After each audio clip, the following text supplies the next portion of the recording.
নমস্কার বন্ধুরা, আশা করি তোমরা সকলে ভালোই আছো। আজকে আমাদের এই গল্পের সন্ধানে যে গল্প পাঠ করতে চলেছি তাতে আমরা অনুভব করতে পারবো যে ভৌতিক সুখ প্রাপ্তির অক্লান্ত প্রয়াস আসলেই কি আমাদের সুখের অনুভূতি দিতে পারে, নাকি এই প্রয়াসে আমরা আমাদের জীবনের প্রকৃত সুখগুলোকে হারিয়ে ফেলতে চলেছি। তাই বন্ধুরা, আজকে আমরা যে গল্প পাঠ করতে চলেছি তার শিরোনাম খেলনা। কলমে রয়েছেন অধিবক্তা দেবজিৎ দেবনাথ, সহ সম্পাদক নবোদয় কালচারাল অ্যাসোসিয়েশন, মার্ঘেরিটা। পঠনে আমি অনুরাজ দত্ত, সহ সাংস্কৃতিক সম্পাদক নবোদয় কালচারাল অ্যাসোসিয়েশন, মার্ঘেরিটা।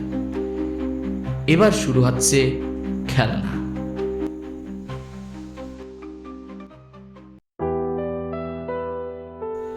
পথ চলতে চলতেই হঠাৎ হাত ফসকে সেলফোনটা নিচে পড়ে গেল।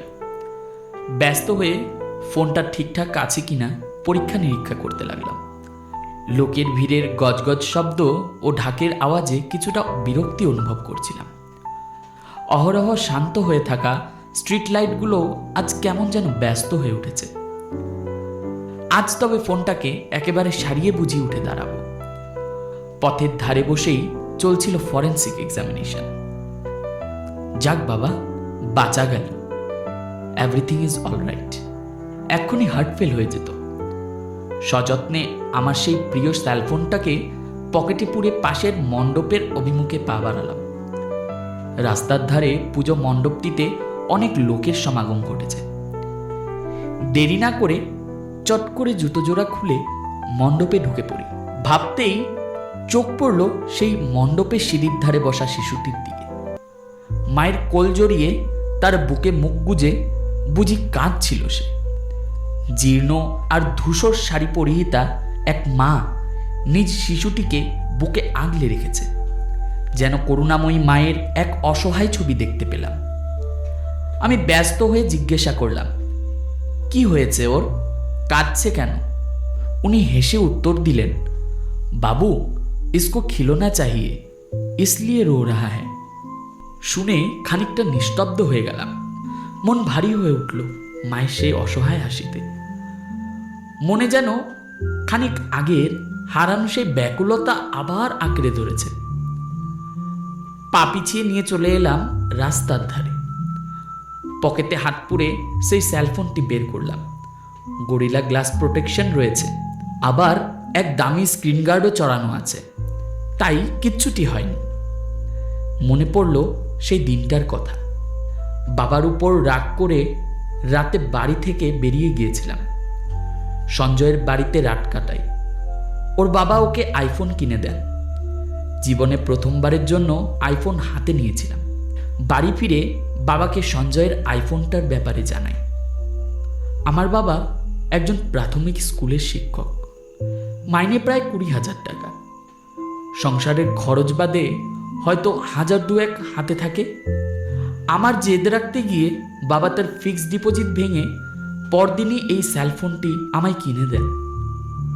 গুনে পুরো 80,000 টাকা দিয়েছিলেন আইফোন স্টোরে। স্টোর থেকে বাড়ি ফেরার পথে অন্তত 20 বার ব্যাগের চেইন খুলে পরীক্ষা করেছিলাম আমার সেই আইফোনটা ঠিকঠাক আছে কিনা। বাড়ি ফিরে ছুটে গিয়ে মাকে দেখাই। সন্তানের আনন্দেই যে বাবা মায়ের আনন্দ তা হয়তো বোঝার সাধ্য তখনও আমার হয়ে ওঠেনি। আইফোন বলে কথা। স্কুলের সহপাঠীদের মধ্যে স্ট্যাটাসটাও বাড়ল, বান্ধবীদের সংখ্যাও বাড়ল। স্কুল ছুটির পর রীতিমতো চলতো প্রফেশনাল ফটোগ্রাফি। খুব কম সময়েই আমি স্কুলে এক জনপ্রিয়তা লাভ করি। সময়ের সাথে সাথে এই আইফোনটা হয়ে ওঠে আমার এক অন্তরঙ্গ বন্ধু।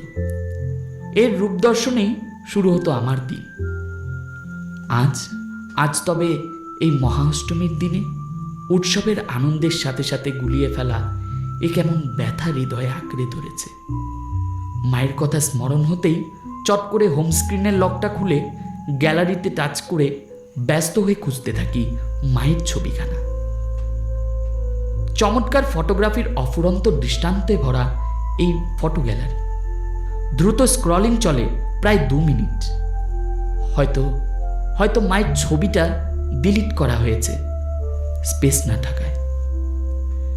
বিষণ্ণ মনে দাঁড়িয়ে আজ ভীষণ একা লাগছিল। ভৌতিক সুখ প্রাপ্তির অক্লান্ত প্রয়াস আসলেই কি আমাদের সুখের অনুভূতি দিতে পারে, নাকি এতে প্রকৃত সম্পর্কগুলো আড়াল হয়ে যায়?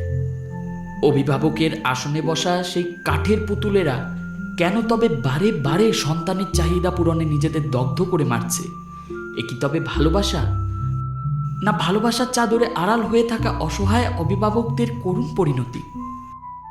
নিতান্ত সন্তানের মঙ্গল কামনার্থে দৃঢ় সংকল্পবদ্ধ অভিভাবকেরা নিজেদের সুখ স্বাচ্ছন্দ্যকে বিসর্জন দিয়ে যেন কোনো এক যান্ত্রিক ম্যারাথনে অংশগ্রহণ করেছে। নিজেদের খুশি, শখ ও পছন্দ বলে তাদের আর কিছুই নেই। সন্তানের সুখেই যেন তাদের সুখ, কিন্তু সন্তানেরা হয়তো কখনো অনুভব করতে পারেনি তাদের বেদনা, কখনো আগ্রহ দেখায়নি তাদের চাহিদার প্রতি। হয়তো আমিও এ কথা মেনে নিয়েছিলাম যে বাবা মায়েরা তো এই প্রতিশ্রুতিতেই বাঁধা, ওনাদের কর্তব্যের সূত্রে ওনারা আবদ্ধ। কখনো তাদের ভালোবাসার সুযোগ নিয়ে কতই না অবৈধ চাহিদা মিটিয়েছি।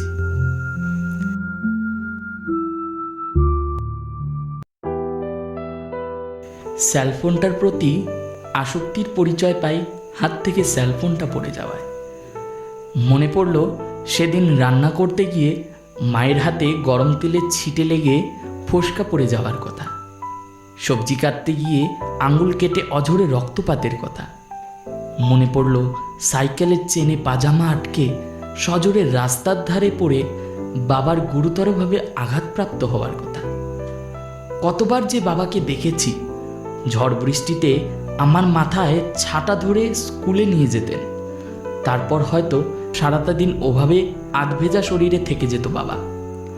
পুজোর জামা কাপড় কিংবা খেলনা কোনোটাই কখনো না পাওয়া ছিল না, অথচ বাবার পোশাক গণনায় সীমিত এবং মার নাকি আলমারি ঠাসা শাড়ি।